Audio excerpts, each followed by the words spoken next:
अर्धवार्षिक परीक्षा 2022-23 कक्षा 10 गणित का असली पेपर है वो आपके मिल चुका है। इस वीडियो के अंदर मैं आपको कंप्लीट पेपर है वो देने वाला हूं, तो वीडियो को आपको पूरा देखना है।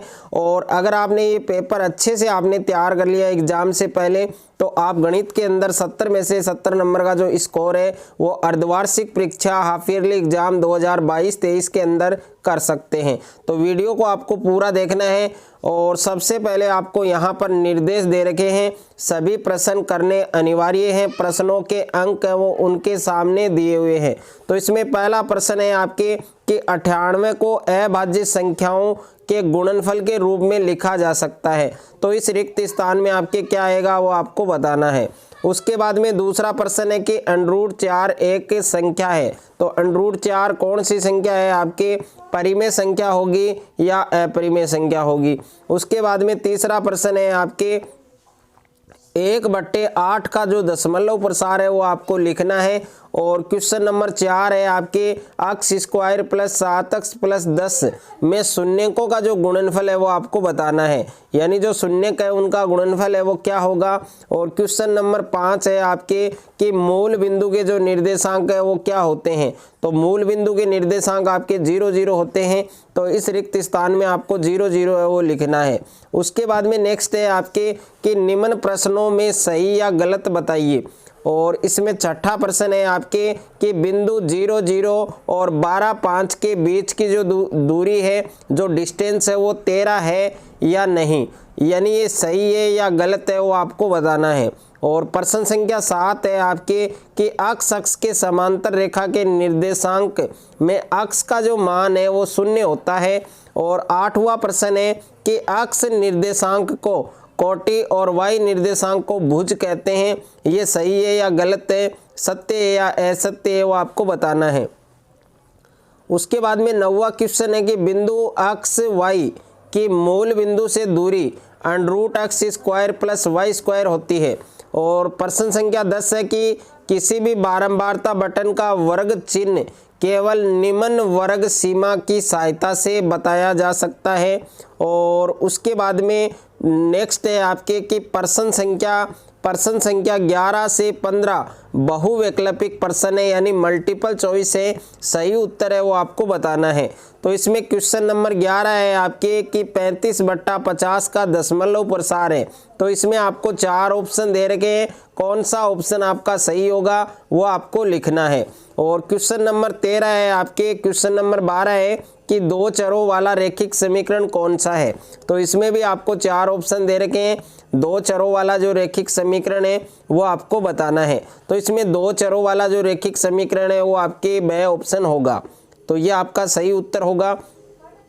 उसके बाद में क्वेश्चन नंबर 13 है आपके कि निम्न में से एक चर वाले रैखिक समीकरण है।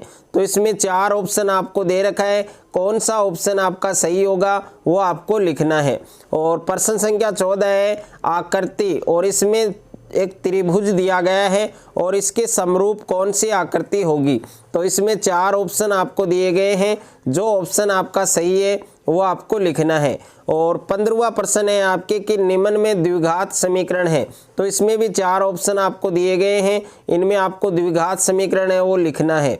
और उसके बाद में क्वेश्चन नंबर 16 है आपके कि किसी बहुपद ax² + bx + c के लिए निम्न स्थितियों में विविक्तर का जो मान है वो बताना है।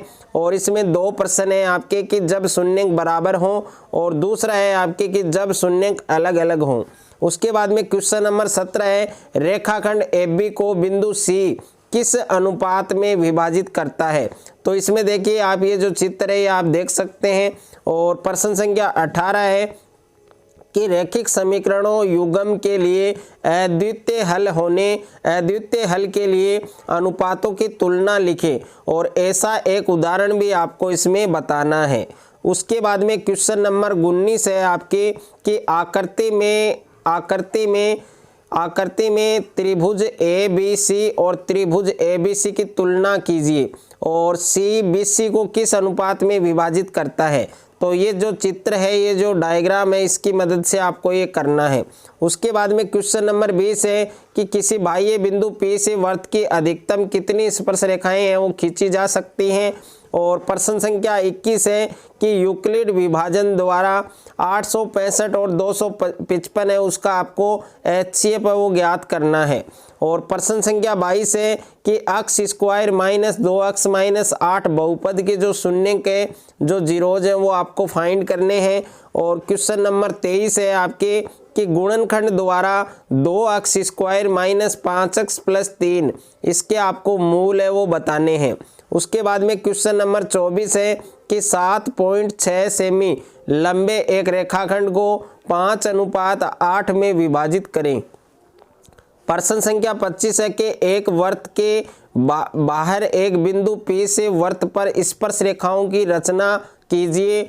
और प्रश्न संख्या 26 है कि 4 सेमी 5 सेमी और 6 सेमी भुजाओं वाले एक त्रिभुज की रचना करें और फिर ऐसी त्रिभुज की रचना करें जो दी हुई त्रिभुज की संगत भुजाओं की 2/3 गुनी हो। ये आपको फाइंड करना है। और क्वेश्चन नंबर 27 है कि किसी गेंदबाज द्वारा 10 क्रिकेट मैचों के लिए किए गए विकेटों की जो संख्या है वो निम्न है, इनका आपको माध्य है वो ज्ञात करना है। तो ये जो संख्याएं दी गई है आपको, इन संख्याओं का आपको माध्य है वो ज्ञात करना है। उसके बाद में प्रश्न संख्या 28 है आपके कि निम्न बंटन एक मोहल्ले के बच्चों के दैनिक जेब खर्च दर्शाता है। माध्य जेब खर्च है वो 18 रुपये है, यानी माध्य आपको दिया गया है 18। इसमें जो लुप्त बारंबारता है जो F है उसका मान है वो आपको ज्ञात करना है। अथवा में प्रश्न है आपके कि निम्न सारणी किसी मोहल्ले के 25 परिवारों में भोजन पर हुए दैनिक व्यवकों को दर्शाती है। माध्य आपको ज्ञात करना है। तो ये जो बारंबारता सारणी दी गई है इसका मेन इसका माध्य है वो आपको ज्ञात करना है। प्रश्न संख्या 29 है कि समीकरण x माइनस वाई प्लस 1 बराबर 0 और 3x प्लस 2y माइनस 12 बराबर 0 का ग्राफ खींचिए। इसका आपको ग्राफ बनाना है और x अक्ष और इन रेखाओं से बने त्रिभुज के शीर्षों के निर्देशांक ज्ञात कीजिए और त्रिभुजाकार पटल है उसको छायांकित कीजिए। अथवा में प्रश्न है आपके कि 2x प्लस 3y बराबर 11 और 2x माइनस 4y बराबर माइनस 24। इसको आपको हल करना है और इसमें m का वह मान ज्ञात कीजिए जिसके लिए y बराबर mx प्लस 3 हो। और उसके बाद में नेक्स्ट है आपके प्रश्न संख्या 30 है कि निम्नलिखित बारंबारता बटन किसी मोहल्ले के 68 उपभोक्ताओं की बिजली की मासिक खपत दर्शाता है। इन आंकड़ों के माध्यक और बहुलक आपको ज्ञात करने हैं। तो ये जो बारंबारता सारणी दी गई है इसमें आपको मीडियन और मोड यानी माध्यक और बहुलक है वो ज्ञात करना है।